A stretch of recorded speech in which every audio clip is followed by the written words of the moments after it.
Ah, mas essa nova geração da seleção brasileira é muito ruim. Ah, mas esses jogadores não podem vestir a camisa da seleção brasileira. Eu acho que para aqueles que defendem essa falácia, eles quebraram muito a cara nessa última semana que a gente teve. Então, nesse vídeo de hoje, vamos comentar um pouco sobre isso e também sobre o grande problema e a grande dor de cabeça que o Dorival Júnior ele vai ter para a próxima data FIFA de novembro.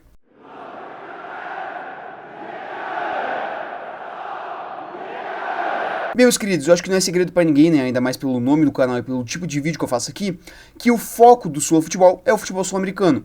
Porém, uma hora ou outra a gente também tem que abrir uma pequena exceção, porque nós temos jogadores sul-americanos, no caso brasileiros, argentinos, uruguaios e por aí vai, que arrebentam no nível de elite do futebol europeu. Então, vira e mexe, eu realmente tenho que comentar sobre o futebol europeu, e esse é o caso desse vídeo de hoje. Bem, pra quem não tá ligado, né, pra quem estava debaixo de uma pedra na última semana que a gente teve, né, pela terceira rodada da Champions League, tanto o Real Madrid quanto o Barcelona jogaram, né, respectivamente na terça e na quarta, e ambos os times venceram por goleada, com uma pequena semelhança entre esses dois jogos. Dois brasileiros marcaram um hat-trick, ou seja, 3 gols, e acabaram com suas partidas. Vinícius Júnior e Rafinha.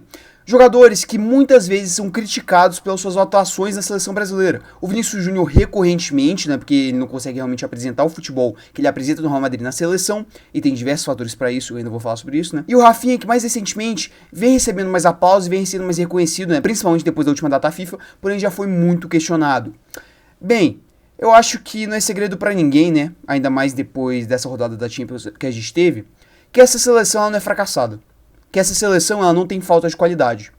Eu me recuso a aceitar que uma seleção que tem titulares em Barcelona, Real Madrid, Arsenal, Manchester City e todos os maiores clubes do mundo, clubes de elite no futebol mundial, é uma geração, né, é uma seleção ruim. Eu me recuso a aceitar isso. Tudo bem aqueles que defendem que é uma seleção abaixo daquela que a gente já teve na história da seleção. E isso aí tá mais do que correto, né? Essa pessoa tá coberta de razão. Porque realmente nós não temos nessa seleção um Ronaldo, Rivaldo, Roberto Carlos, Cafu, todos esses craques ao mesmo tempo. Porém, essa seleção, essa geração, tá longe de ser ruim. Nós temos diversos craques que arrebentam pelos seus clubes e, cara, fazem atuações de gala, como foi a do Vinícius e a do Rafinha, né, na última semana, diversas vezes no ano. Porém, todos esses jogadores, eles têm meio que uma pequena semelhança. Eles não conseguem render na seleção brasileira. E a seleção brasileira vem vivendo a pior fase de toda a sua história. Ano passado, por exemplo, sofreu sua primeira derrota jogando em território nacional, dentro de casa, na história das eliminatórias. E esse é um período de transição na seleção brasileira. É um período de turbulência depois dos fracassos, né, que a gente teve nas Copas com o Tite. É normal ter essa oscilação, porém no nível que está acontecendo não é normal, e muito disso vem essas críticas errôneas, descabidas, de que a geração é ruim. E eu modificaria um pouquinho essa frase. A geração de jogadores não é ruim, mas a geração de técnicos, essa sim é ruim. E essa sim é terrível. Eu acho que aqui está o grande problema. Uma coisa é você ter um material bruto, uma matéria-prima perfeita para a produção de um produto campeão, vencedor e de excelente qualidade, excelente funcionamento. Outra coisa é aquela pessoa que vai botar a mão na massa, que vai pegar essa matéria-prima e vai formar o produto, que nesse caso é o técnico. E é justamente isso que falta no Brasil. Cara, eu já fiz até um vídeo aqui no canal. A qualidade dos técnicos brasileiros vem piorando ano após ano. E isso chegou na seleção brasileira naturalmente. Uma seleção que continua com aquele discurso que só podemos ter treinadores brasileiros no comando, porque nós somos o maior futebol do mundo, o futebol pentacampeão. Tem muita gente que defende esse discurso idiota, esse discurso burro e que atrapalha diretamente a seleção brasileira, mantendo nela treinadores com um nível técnico baixíssimo, que não consegue tirar o proveito, né? Não consegue tirar ao máximo dos excelentes jogadores, do excelente elenco, do excelente plantel que a gente tem. E aí, muito disso ocasiona na fase terrível que a gente está vivendo.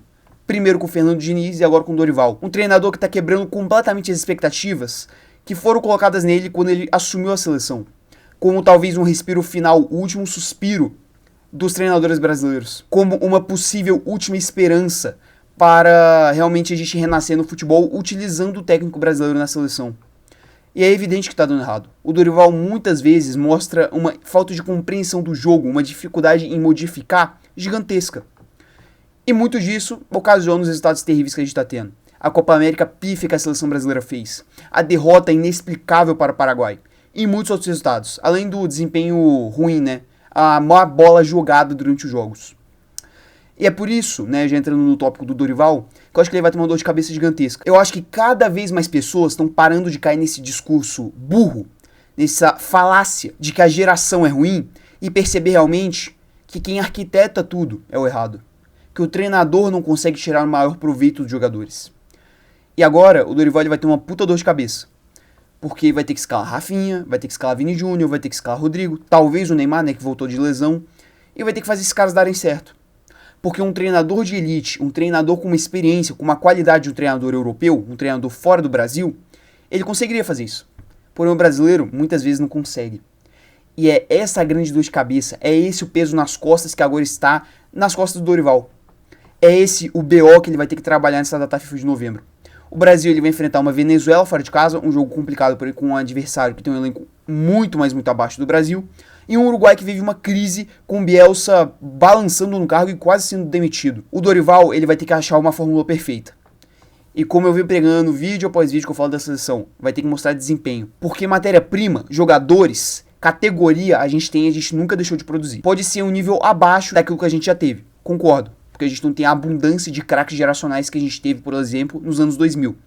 Porém, tá de longe de uma geração ruim, de uma geração tecnicamente incapaz de vestir a camisa da seleção brasileira. Gente, segunda-feira, e ainda vai ter vídeo aqui no canal sobre isso também, a gente vai ter o primeiro bola de ouro brasileiro, 17 anos depois do Kaká. E ele joga pela seleção, porém no desempenho que ele desempenha no Real Madrid, que é o Vinícius Júnior. Não é possível que o Vinícius tenha um bloqueio mental contra a seleção. Ele tem sim suas questões no jogo, que muitas vezes ele erra coisas individuais que ele não erra no Real Madrid. Porém, muito do mau desempenho dele vai do técnico. Vai da forma com que o Dorival ele escala o time. Então, eu acho que ao invés de a gente apontar os dedos e falar que a geração é ruim, acho que a gente tem que apontar os dedos e começar a nos questionar quando que os nossos técnicos pararam no tempo. Quando que os nossos técnicos ficaram um abismo de diferença de treinadores argentinos, portugueses e por aí vai. Essa é a grande pergunta que a gente tem que fazer. A gente não tem que questionar a geração porque ela visivelmente tem qualidade. A gente tem que questionar os nossos métodos e os nossos treinadores. E aceitar que a gente não tá mais no topo da prateleira. E abaixar a cabeça e aprender mais. Sentar a bunda na cadeira, estudar e melhorar nossas táticas, melhorar nossos treinadores, nos qualificar mais. E aí, de repente, esse cenário ele pode mudar. De repente, a gente possa voltar a ter aquele orgulho idiota de que a gente só pode ter treinador brasileiro na seleção brasileira. Porque aí sim a gente talvez tenha um profissional de qualidade. Eu acho que atualmente a gente tem boas promessas. Felipe Luiz, Thiago Silva e por aí vai. Porém que de imediato é evidente a deficiência que a gente tem de técnicos. Então eu acho realmente bom a gente parar de apontar para os jogadores. Porque eles têm sim sua parcela da culpa. Mas não é tudo deles. Seu Dorival, seu Fernando Diniz, seu Tite, todos têm uma mini contribuição para esse desempenho ruim. Porque muitas vezes adotaram um discurso que era contra a evolução dos técnicos brasileiros. Que era contra a inserção de europeus, de estrangeiros no mercado de técnicos brasileiros, porque temiam perderem espaço. Porque sabiam que tecnicamente, que taticamente também, estavam abaixo. E ao invés de quererem estudar e evoluírem, só queriam evitar concorrência e manter seus cargos. O problema da seleção brasileira não é de jogador, é de técnico. E pra gente resolver isso, vai ter que aceitar que a gente não é mais o topo do mundo. Vai ter que aceitar que a gente tá atrás. Vai ter que sentar a bunda na cadeira e vai ter que aprender com quem tá na nossa frente. E quando a gente fizer isso, muito provavelmente quando, por exemplo, um europeu ou um estrangeiro assumir a seleção brasileira, a gente vai perceber o abismo de diferença que a gente tem para outros países em questão tática. E aí eu acho que a gente finalmente vai começar a aprender. Porque a gente ainda tem muito burro que defende a tese que o problema são os jogadores. Quando visivelmente não é. Porque 2 brasileiros, 2 dias seguidos, por Real Madrid e Barcelona, 2 dos, se não os 2 maiores clubes do mundo, marcarem hat-tricks em partidas de Champions League contra clubes complicados, a dupla alemã Bayern e Borussia, eu me recuso a acreditar e eu duvido muito que esses jogadores sejam ruins. Eu duvido muito que seja um acaso. É porque esses caras, eles são bons. Esses caras merecem vestir a camisa da seleção brasileira. Porém, muitas vezes sofrem com críticas, sofrem com taxamentos que não deveriam ser direcionados a eles. E sim, por exemplo, a administração da CBF, aos técnicos brasileiros e por aí vai.